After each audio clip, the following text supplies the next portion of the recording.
my beautiful being places here. So I pray that this transition finds you exceptionally well during this season of the solstice, the end of the year. So this is really a time to slow down, a time to reflect, a time to go within. So I've chosen to record a few videos for you guys to support you during this time of year, because it's really powerful and it's really potent, and it's an important time, and has been for eons, to accelerate consciousness, to accelerate your path, to anchor in what it is that is going to set the tone for your next 11 months.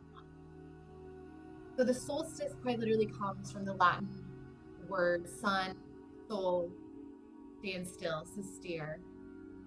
And in our sky, the sun for 3 days appears to completely stand still before changing direction and beginning movement in the sky again.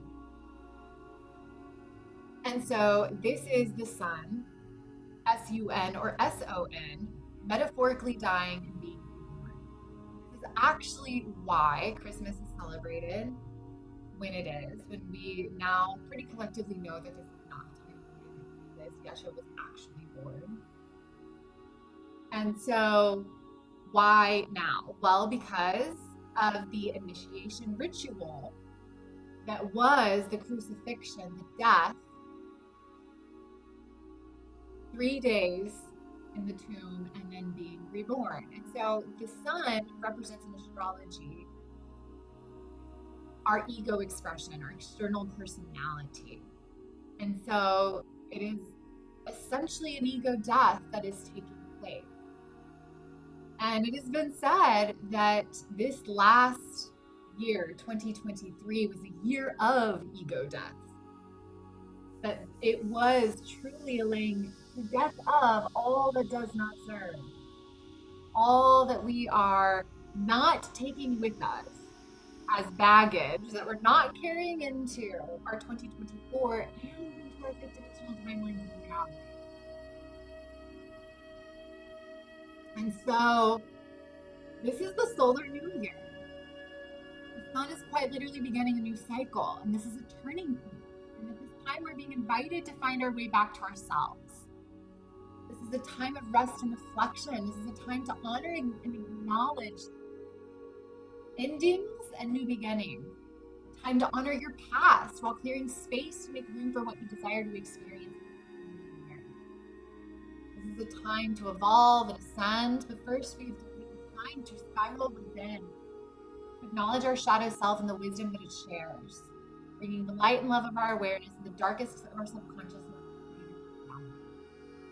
The darkness is like the fertile soil of Mama Gaia. It's nutrient dense and rich. It holds unlimited creative potential.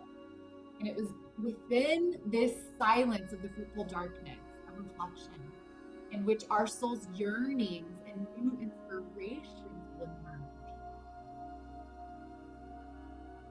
Another interesting thing about the solstice time of year is that I have learned in my ascension studies that the Galactic Center, and I shared with you guys, the Galactic Center is where we get our spiritual power from.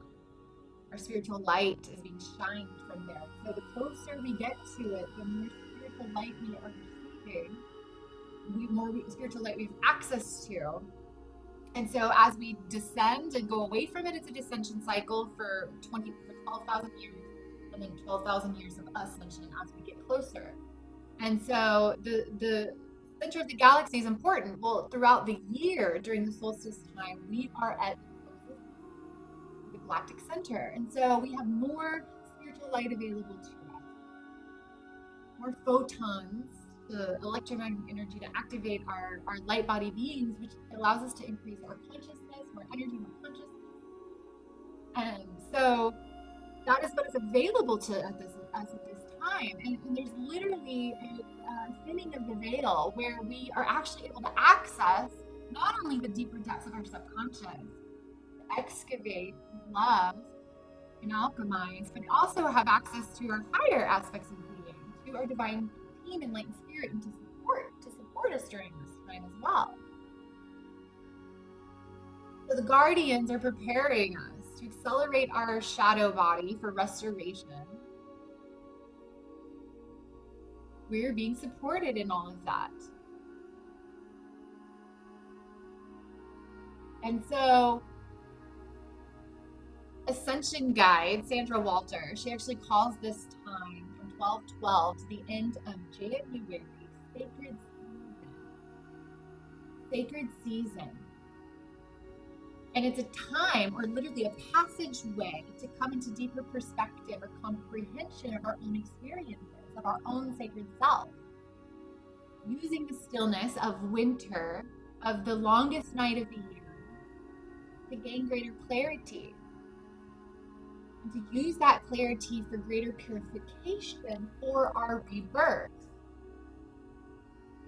So we can deliberately take advantage of this time and the energies available and the support that's available when the veils are thin.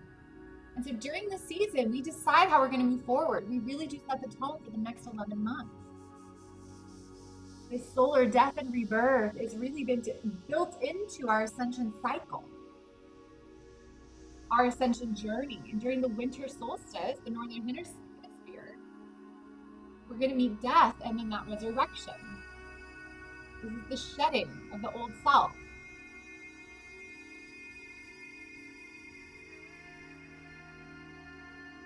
So earlier today, I was just admiring the beauty of all the fallen leaves in our front yard, the beautiful colors of the reds and the yellows. It's just one of the few things here that lets us know that it's actually fall, because we don't have that really cold weather, but we do have the eventual falling of our leaves. And it was such a beautiful sight. I loved the leaves everywhere. And it reminded me of what this season is really about the shedding. We are in a season of shedding all that no longer serves us. And again, you could say it's laying death to the ego, but I like to say instead that it's ego integration. That's actually what's happening. Our ego is integrating with our higher self, our soul self. Our ego self is integrating with our soul self, our human and our divine. And we're taking the difficult parts of our life, the challenges, the lower emotion, the denser, the heavier stuff, and we are undergoing an alchemy. We are taking the pain and we are turning it into our strength, into our expansion, into our evolution, and even our pleasure, our purpose, our power.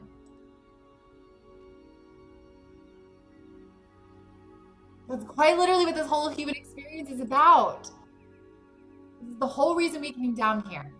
Because we knew how much we could grow and learn by going through this veil of illusion, this veil of forgetfulness, jumping into this dream within a dream that we wrote, this video game that we created, to have our own experience of creation, to get to know ourselves and what we're capable of, to get to know how strong we are, how brave we are, how courageous and intelligent and how powerful we are, how loving we are, how generous and caring, how soft, how forgiving, how compassionate, how quickly we can offer grace.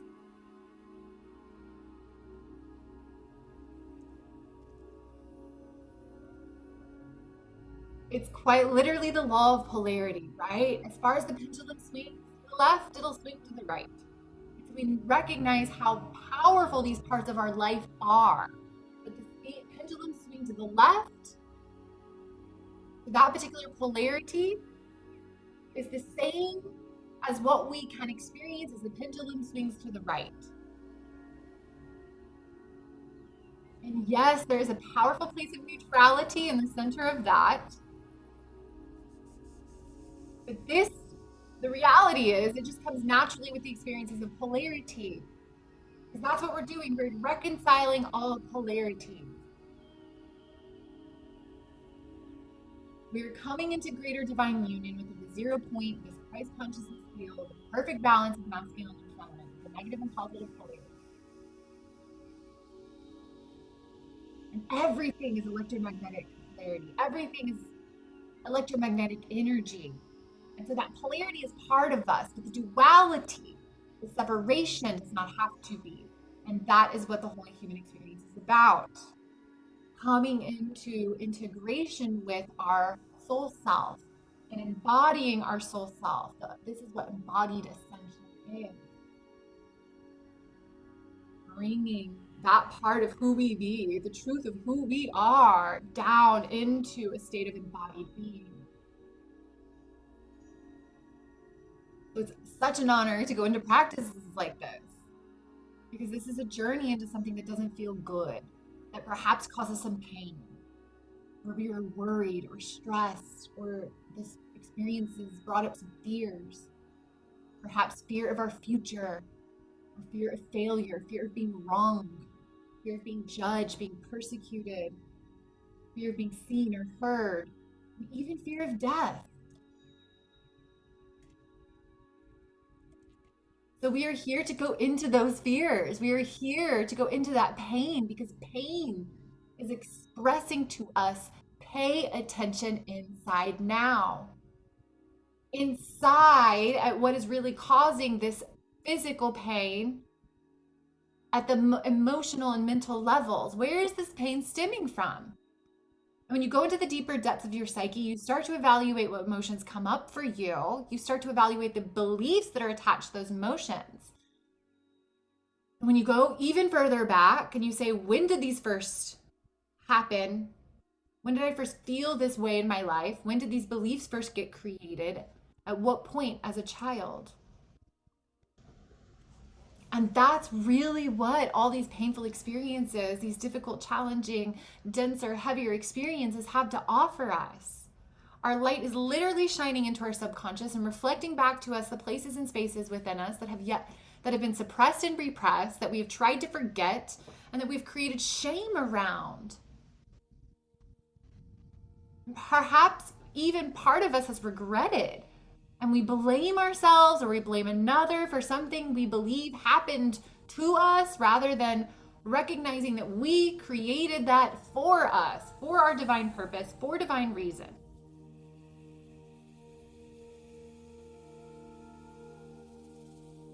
And also, perhaps it's our human part that just wants to fucking feel, to fully express these emotions, because when it first happened, as a child, more often than not, right? We did not understand. We did not know how to properly express our emotions. We didn't feel safe to express our emotions. And so we created a story to keep us safe, a belief attached to that story to keep us safe. And our ego just wants to keep us safe, to keep us from ever feeling that pain again. It creates these programs, these beliefs to protect us from feeling pain. And so we have this stored sympathetic energy in our body, stored emotions that have not been fully felt, fully processed, that create pains within all levels of our reality, the physical, the emotional, the mental, and even at the spiritual. And our beliefs about the world and what we are capable of and what is okay, these beliefs inherently keep us small. They keep us safe. That's what they're here to do. And we build walls around ourselves to keep us safe, because we're afraid. We're afraid of the pain. We're afraid to be uncomfortable. We're afraid of the unknown. We're afraid to not be in control. And that is what this experience is about, reclaiming those parts of yourself, those aspects of yourself that have been disowned out of protection. And this is truly what human ego, soul, self-integration is about.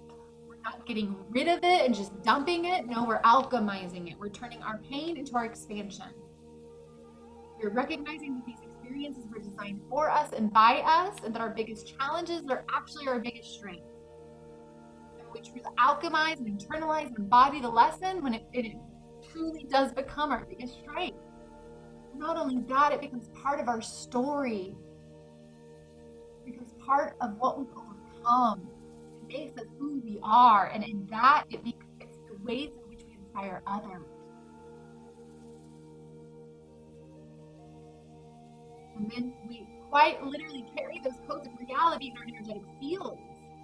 We're transmitting it to others just by sharing our story, by inspiring others, and quite literally through energetic contact. They can just download packets of possibility for other people. And yeah, they still have to open it themselves. They still have to go through the process themselves, but we get to share that energetically. We get to transmit that to others in loving service. And we transmit that through our genetic lineages to our ancestors forward and back as well. It really is such an honor to facilitate something like this. If you need to move some energy, you can tap, you can yawn.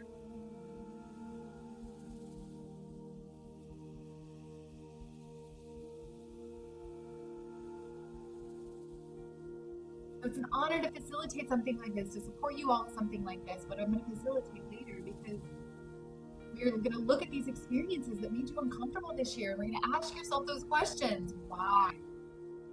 Why did this happen?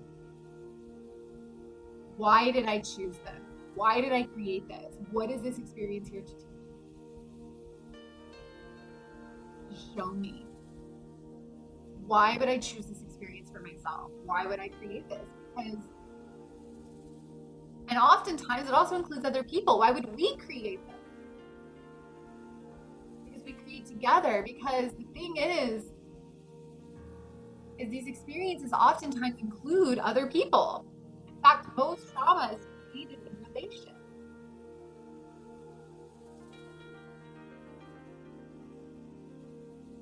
Because we didn't get or receive what we were needing at that time. And then this manifests into additional experiences in our life that then prove to us the story that we'd already created. I am bad. I am not important. I am not worthy. I always get cheated on.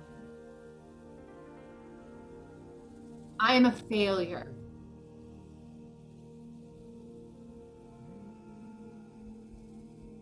Tap with me on that too.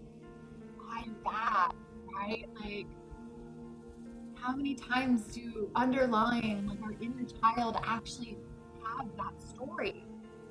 Our inner child has those stories. You're bad, you're wrong, you're a failure. Because something happened, and then we continue to create evidence for that for the rest of our lives. Because as we believe, so we create. As we perceive, so we witness reality. We're called fucking creators. We expect things to happen and show up in a way, and it does. But today we're going to recognize just how powerful of creators we are, and we're going to recognize that everything is happening for us, by us. We're going to take radical self-responsibility. We're going to anchor into our divine sovereignty. With so much love and compassion in our hearts, we're going to open up these places and spaces, and we're going to let them reveal to us what ourself, our higher self, our human self wants to reveal to us as to why this was created and what it has to show us, and allow ourselves to feel the emotions, to lessen its impact on our nervous system and our psyche, our body forevermore, to rewire our nervous system, our cells, and our DNA permanently, so that we can anchor into new realities and timelines, into a reality of our choosing. So we can step into the next year and feel prepared to take on whatever comes our way. We know we're the creators of our reality. We know that everything is happening for us, by us. We know that as we perceive, so we create. So we are taking responsibility. So we're going to ask ourselves why, with curiosity, non-attachment. With everything we chose with divine purpose that we could learn and process. My prayer is that eventually we get to do this in real time, right? Eventually we get to learn and process in real time. So as soon as something happens, we see it as an opportunity, a portal, a pathway, and we then process it right then and there. So every time we're triggered, every time a fear comes up, we are just quite literally control alt delete all of our limiting beliefs, control alt delete all of our emotional patterns and programming that are keeping us stagnant, that are holding us back, that are keeping us energetically blocked from manifesting the reality that we desire, and reinstalling and upgrading the program so that the frequency that we vibrate at gives us access to a whole new reality, and we're a vibrational match for a whole new bandwidth of energy, of consciousness. We're a match for all that we desire and require because we know that everything we desire and require is already showing up for us because everything that shows up for us has divine purpose and it is exactly what we desire and require because we are a vibrational match for it in that moment because it is mirroring back to us something within our subconscious, something within ourselves, because everything is and can be a beautiful opportunity to learn, to grow, to alchemize, because everything is a mirror for what is going on within you. Everything is constantly reflecting back to you what is in your subconscious and your psyche that is yet to be loved, that is yet to be alchemized, to be integrated within your human ego self.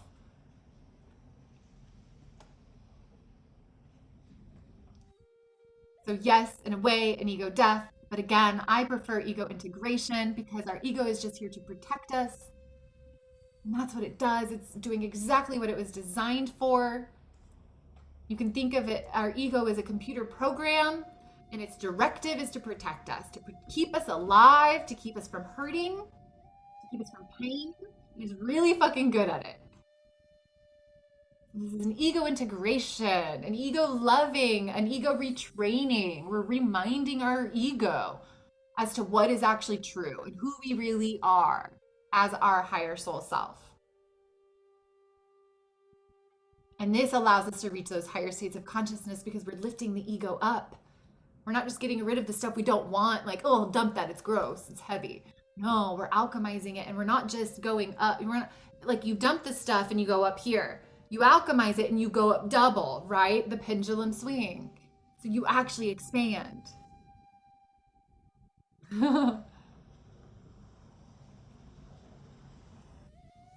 So we're embodying who we are as infinite divine beings. This is what embodied ascension is about, embodying the truth of who we are as our I am presence, continuing to integrate and embody our I am presence into this reality, into our lived way of being. So it's a beautiful journey and it is such an honor. And so thank you for listening to this transmission of what wanted to come forward. I pray that this is inspiring and awakening in some way for you. And I'm going to stop recording this and come back and record the practices after. So just let that sink in if you want. And then the next practices are going to be a guided channeling exercise to support you in really going into your own self exploration, inner journey around those particular questions that came up as you explore some of the challenging experiences of this year for you so that you can truly alchemize them and create space in your body and being to learn from these experiences, to see what they have to show you. Why did you create this?